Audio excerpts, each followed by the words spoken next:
Good evening, everyone. On behalf of Union Bank of India, SC/ST Employees Welfare Association, Mumbai, welcome you all to the Ambedkar Thought Festival 2022.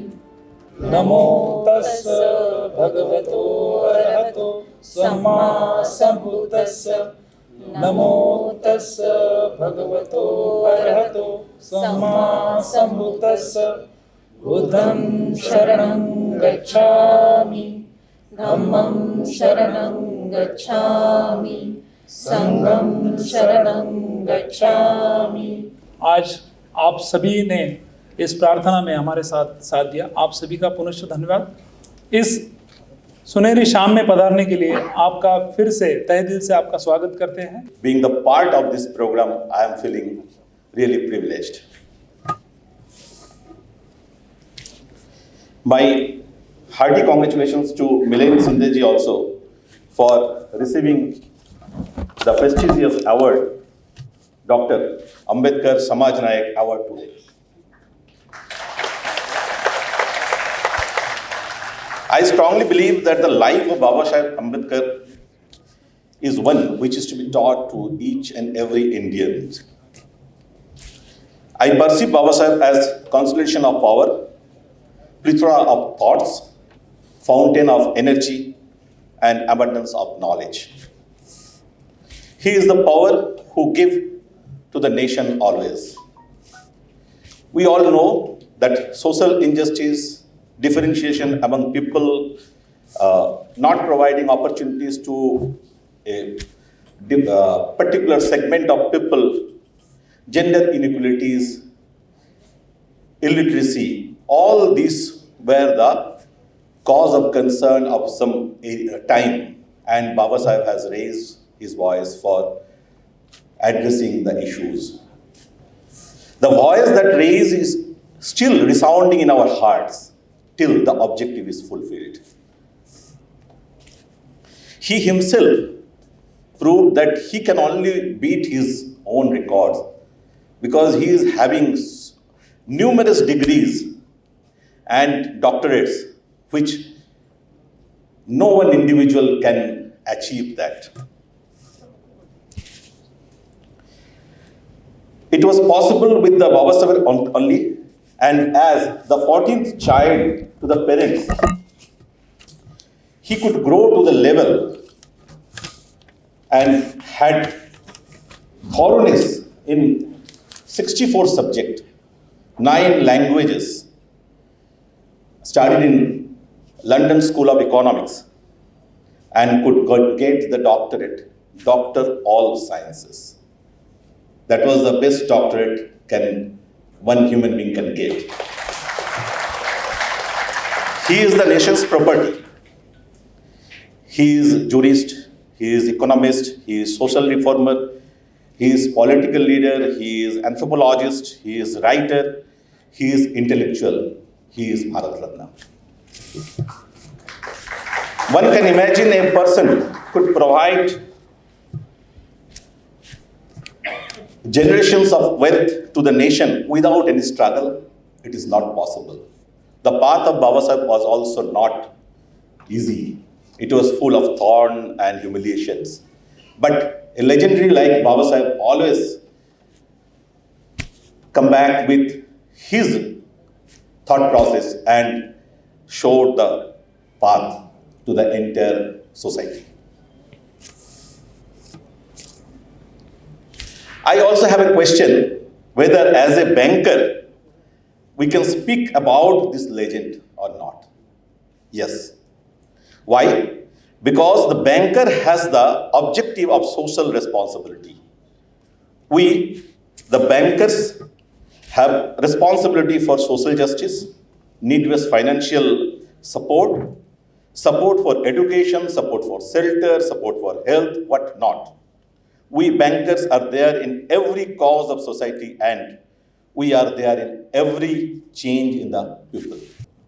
हम जिस कुर्सी पर आज बैठते हैं, जैसे कि इन्होंने बताया कि मैं सामाजिक न्याय और अधिकारिता मंत्रालय के महाराष्ट्र शासन के मंत्रालय में काम करता हूं और जॉइंट सेक्रेटरी के पद पर काम करता हूं।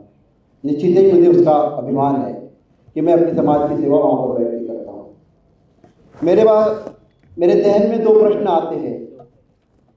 हम जयंती भी मना लेंगे, बाबा साहब की मैं बाबा साहब की बड़प्पन और बाबा साहब का इतिहास क्या है इसमें जाना नहीं चाहूँगा, क्योंकि ये सब तो चीज़ें आप मुझसे बेहतर जानते हो, आप मुझे पढ़ा सकते हो कि बाबा साहब ने क्या किया। उन्हें क्लास के बाहर बैठाया जाता था, उसके बाद में उन्होंने भारत के संविधान लिखा, ये सबका आप सबको मालूम है। मैं आपको किसी और मुद्दे पर लेके जाना चाहता हूँ, और जो मेरा मुद्दा है कि हम बाबा साहब की बदौलत यहाँ तक आए हैं। हम बाबा साहब की बदौलत यहाँ तक आए हैं, हम आने वाले पीढ़ी को क्या देकर जाने वाले हैं। मैं सोचना चाहता हूँ कि वर्तमान में हम किस स्थिति में है, जिस स्थिति में आज हम दामोदर हॉल में बैठे हैं, ये स्थिति हमने बाबा साहब की वजह से हासिल की है। आने वाली आरक्षण नीति, कम होने वाले जॉब की अपॉर्चुनिटी, बदलते हुए समाज की रचना, ग्लोबल विलेज की रचना जो आ रही है कंप्यूटर इरा में, क्या हम अपने बच्चों को, अपने आने वाली पीढ़ी को कहाँ लेके जाने वाले हैं, इसके बारे में हमने कभी कोई चिंतन किया है क्या? आज हम बाबा साहब अम्बेडकर की 131वीं जयंती समारोह मना रहे हैं।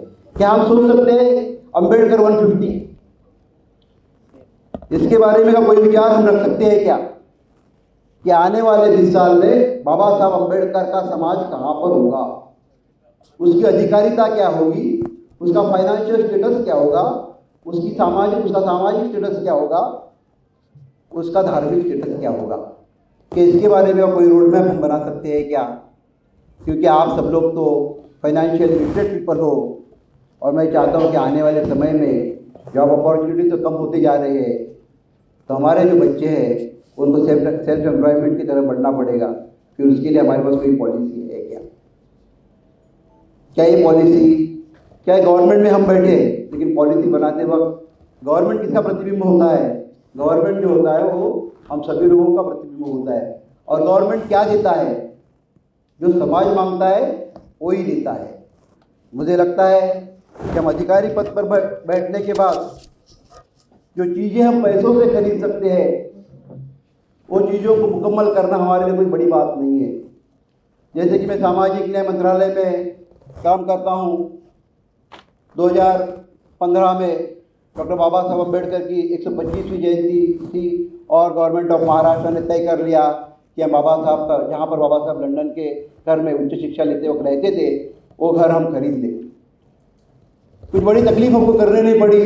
एक मंत्रिमंडल में जाके एक प्रस्ताव बनाना पड़ा, फाइनेंशियल प्रोविजन करनी पड़ी, और हम वो घर खरीद पाए। हम 1100 करोड़ का हिंदू मिल का स्मारक यही मुंबई में अब खड़ा करने जा रहे हैं। ये चीज़ भी हम खड़ा कर पाएंगे। जहाँ पर हम दामोदर हॉल में बैठे हैं, कुछ लोगों की मांग होती है कि जहाँ पर बाबा साहब अम्बेडकर 1909 से लेकर 1935 तक रहते थे, वो दामोदर हॉल के BIT चाल के 2 रूम जो है, घर नंबर 50 और 51, वो भी खरीदना चाहिए, उसका भी स्मारक बनाना चाहिए। चलो, अगर ऐसी भी मांग होती है, लोगों का प्रेशर बढ़ता है, तो गवर्नमेंट वो भी खरीद लेगी और गवर्नमेंट वहाँ पे स्मारक बना लेगी। ये कोई जो भी चीज़ें पैसों से खरीदी जा सकती है, उस चीज़ को हम ज़रूर बनाएंगे। हमारी अस्मिता का प्रश्न है, वो करने के लिए हम कटिबद्ध हैं। लेकिन मेरा सवाल है, क्या हम आने वाली पीढ़ी को क्या देने वाले हैं? थॉट फेस्टिवल, उसी से अलाइन इनका फ्यूचर प्लान भी है। बाबा साहब अम्बेडकर की एक थॉट प्रोसेस थी, एजुकेशन से सारे लोगों, समाज की जो विसंगतियाँ हैं उसको दूर किया जा सकता है। और इन्होंने बहुत सारे एजुकेशन के प्रोग्राम अपने फ्यूचर प्लान में रखे। इवन एक स्कूल भी सेटअप करने का प्रोग्राम है।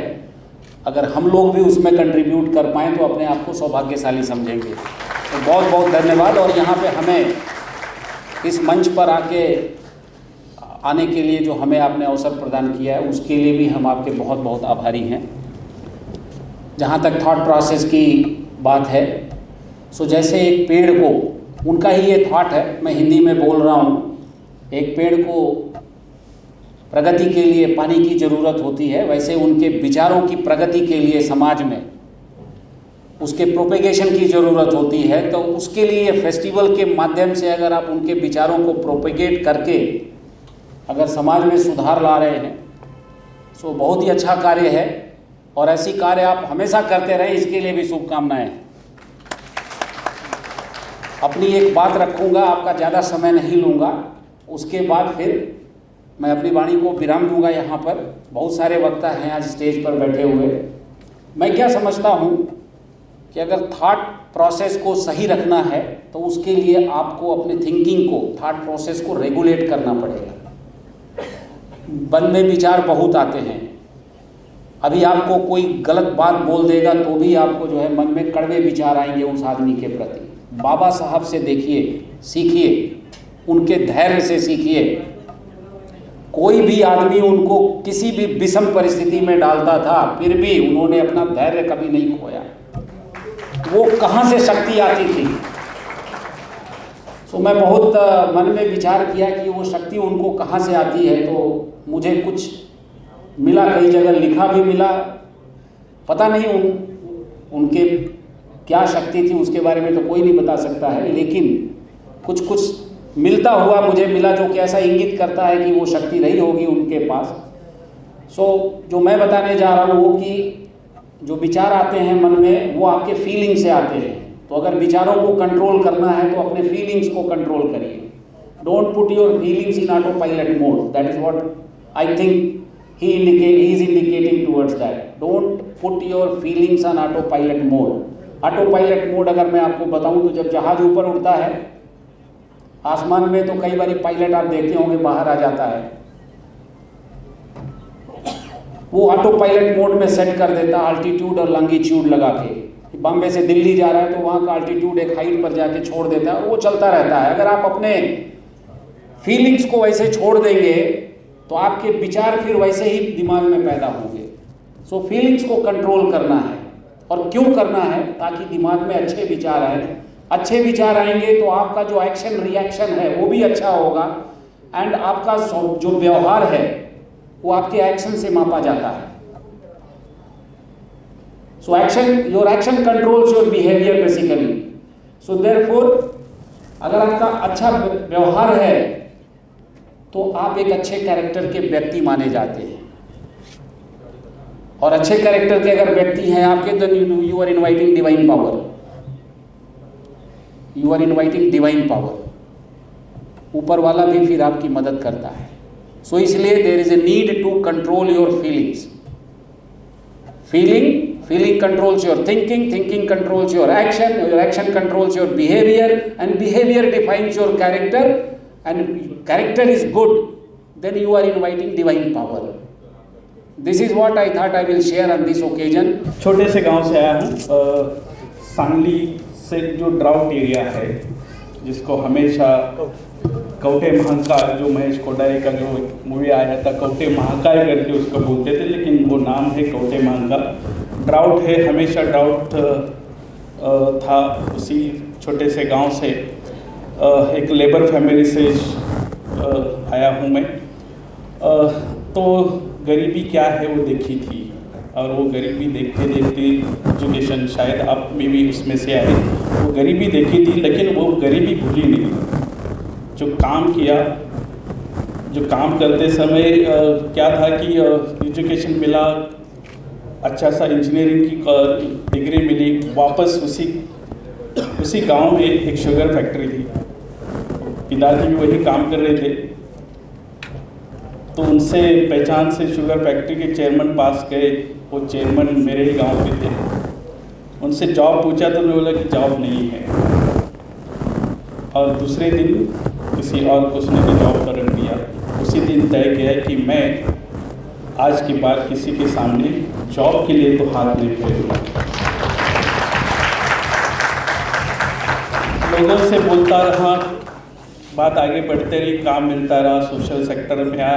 सोशल सेक्टर्स में छोटे छोटे जो इंजीनियरिंग था, थोड़ा सा ग्रामीण वो जीवन का अनुभव था, वहाँ की ज़रूरत मालूम थी। तो क्या मैं जो इंजीनियरिंग ऐसा कुछ सोशल इंजीनियरिंग पढ़ाऊँ का, क्यों आगे जाके फिर से मेरे गांव के लिए उपयोग होगा, महाराष्ट्र के लिए, और हो सकता है कि इंडिया के, और हो सकता है कि बाहर की जहाँ रूरल में बसे हुए लोगों के लिए सोशल इंजीनियरिंग, जो इंजीनियरिंग अफोर्डेबल होगा, रेप्लिकेट होगा, ऐसे कुछ इंजीनियरिंग के प्रोडक्ट्स मैं बना सकूँगा कि आपको जाते जाते मैं याद देता हूँ कि आजकल का roof top rain water harvesting structures, अभी भी मुंबई में 2 घंटे पहले मैं बहुत सारा सुन रहा था आपका, और 2-4 लोगों को मैंने बोला कि ये वर्ड कहाँ से आए, एक बार उसको हिस्ट्री में जाओ, वो जाके देवानंद घंटे के पास पहुँचेगा। तो और ये पूरे इंडिया की जो वाटर पॉलिसी बनी उसका एक पार्ट अभी बन गए कि ऐसे छोटे छोटे जो जिसको बोलते हैं कि इनोवेटिव्स, लो कॉस्ट रिप्लिकेबल स्ट्रक्चर्स बनाने में थोड़ा सा काम किया। ये काम करते समय यूनिसेफ महाराष्ट्र ने मुझे एज अ कंसल्टेंट नेमा, और सबसे पहला यह आया कि महाराष्ट्र में गाड़गे बाबा अभियान की शुरुआत हुआ, और उसमें था कि टॉयलेट्स कंस्ट्रक्शन। तो टॉयलेट्स कितने रुपए का होना चाहिए, तो सभी ने 5,000 से लेके 20,000 50,000 का सभी ने अपना अपना कॉस्टिंग बता दिया। मैंने बोला 150 रुपये में हम टॉयलेट बना के दे दिया। आप गूगल करेंगे कि आपको 150 रुपये का टॉयलेट्स दिखेगा, और उसके नाम होगा देवानंद, और वो आज जाके वो 150 रुपये को थोड़ा सा स्ट्रेंथन करके वो 4,000 की। ऐसे कुछ छोटे कामों में करते समय नेशनल इंटरनेशनल लेवल पर काम करने की मैं यूनिसेफ में ग्लोबल वाटर सैनिटेशन एडवाइज़र के काम किया। उसी टाइम जिन्होंने मुझे नौकरी नहीं दिया था, वापस एक सोचा था कि हम वापस गांव में जाएंगे तो कुछ लेके जाएंगे। गांव में रोजगार की कमी है ये मालूम था, लोग माइग्रेट होते हैं मालूम था, पुरुष माइग्रेट होता है यही मालूम था, लेडीज़ पीछे बैठती है और वो बुजुर्ग उनका ख्याल रखना और जो भी मवेशी है उनका ख्याल रखना, यही काम वो करती है। तो एज उसी गांव का, उसी कस्बे का, उसी एरिया का मैं कुछ थोड़ा सा पढ़ा लिखा, दुनिया देखा हुआ मैं कुछ मेरे गांव के लिए दे सकता हूं कि नहीं। एक अच्छा सा जॉब जिसमें मैं मेरा पैकेज तय करता था और दुनिया भर घूमता था, वो जॉब में छोड़ के मेरे गांव में आ गया और छोटा सा काम किया कि क्या है कि एम्प्लॉयमेंट जनरेट करना। मैं जो भी बनाऊंगा वो फिर से इंटरनेशनल मार्केट में जाएगा और ऐसी जगह जाएगा कि जहां इंडियन इंडस्ट्री जाने के लिए थोड़ी सी घबराती है, और वो देश है जापान। मैंने पहला प्रोडक्ट बना दिया वो जापान के लिए। पिछले 12 साल में कंटिन्यूस 45 डेज में एक कंटेनर जापान जाता है छोटे से गांव में। और ये सब एक छोटे से गांव से अगर आदमी जापान को प्रोडक्ट बेचता है तो Indian industry CII confederation United industry को जाना, अरे भाई आदमी छोटे से गांव में जापान बेचता है तो अपन इंडियन इंडस्ट्री में तो आंखें बंद करके इसका प्रोडक्ट लेने चाहिए। और आज अगले 7 साल से टाटा की ऑलमोस्ट 15 कंपनीज में हम फर्स्ट टायर वेंडर्स हैं। टाटा के जितने भी होटल्स हैं 5 स्टार में, जितने भी तो 350 होटल्स है, जितने भी ब्रांड होटल्स है 5 स्टार होटल्स है, उसमें अगर ग्लोव दिखेगा, हैंड दिखेगा, वो सांगली के हिंगणगांव से पयोद इंडस्ट्री आया हुआ वो जाने। हम सभी भीमराव अम्बेडकर जी के जीवन के बारे में जानते हैं, लेकिन इस दिन हमारे को स्पेशली उनकी लाइफ, उनकी जर्नी के बारे में सोचना चाहिए कि कैसे वो एक ग्रेट लीडर बने इंडिया में।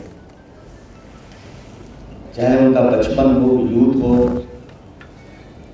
बचपन से उन्होंने जितने दुख झेले उससे उनको बल मिला और उन्होंने अपने आप को एजुकेशन से इक्विप किया कि उनका सामना करके कैसे मैं सोशल रिफॉर्म्स ला सकता हूँ देश में। और ST वेलफेयर एसोसिएशन के लिए, SC/ST लोगों के लिए जो उन्होंने नया जीवन उनको दिया, सोशल लाइफ में उनको ऊपर उठाया, उनके जीवन से हमारे को, बाबा राव जी के जीवन से हमको सीखना चाहिए। एजुकेशन में उन्होंने कोलंबिया यूनिवर्सिटी गए, वहाँ से शिक्षा प्राप्त करी और उसके बाद जहाँ तक मैंने पढ़ा है उन्होंने 4 थीसिस लिखी और काफ़ी डिग्रीज प्राप्त करी। और he was a great economist and having full knowledge of law, a great parliamentarian, and he was the member of the drafting committee of Indian constitution. ऐसा कॉन्स्टिट्यूशन का फाउंडेशन उन्होंने रखा है जो दुनिया भर के कॉन्स्टिट्यूशन में जितनी भी डेमोक्रेसीज हैं उसके अंदर एक बेस्ट कॉन्स्टिट्यूशन बना है। उसके बाद उनको भारत रत्न की उपाधि मिली। तो इतनी सारी क्वालिटीज एक सिंगल मैन में ये कैसे आ सकती हैं, ये एक सोचने का विषय है। When he can acquire all these qualities, then we should also try to have some qualities pertaining to him in our own life. So this will make our life beautiful, easy, and we can help the other members of the our society. When I came in this hall was almost full. And after speech by speech, I am seeing the empty seats there. If I go on speaking, I think I will be left alone here. So I will not continue, I will not take much of your time. See, the detailed pontification of the entrepreneur and banking we have heard from Honorable Lord Sahib. And all the dignitaries on this dais, they are profound, knowledgeable people and less than. I just don't remember the name. If I take the name, I'll miss the designation. And I'll take the designation, I'll miss the name. So what I'll do is, all the dignitaries on the dais, that will be suitable for everybody. When people call me at this function, I'm always worried. I'm in dilemma what to wear. I'm invited guest. So I'm always worried what to wear while doing this kind of function. So earlier I used to wear white shirt, white pant. And then people said it's almost like watching black and white TV, don't wear it. It is so dark. It is just killing us. So today I am in red. So I thank you, Union Bank of India, just for assisting me in this function.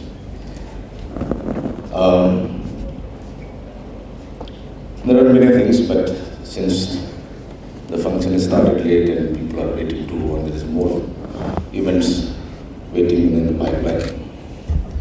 But sometimes when you go for a shooting and people come to you and they ask if you're a celebrity.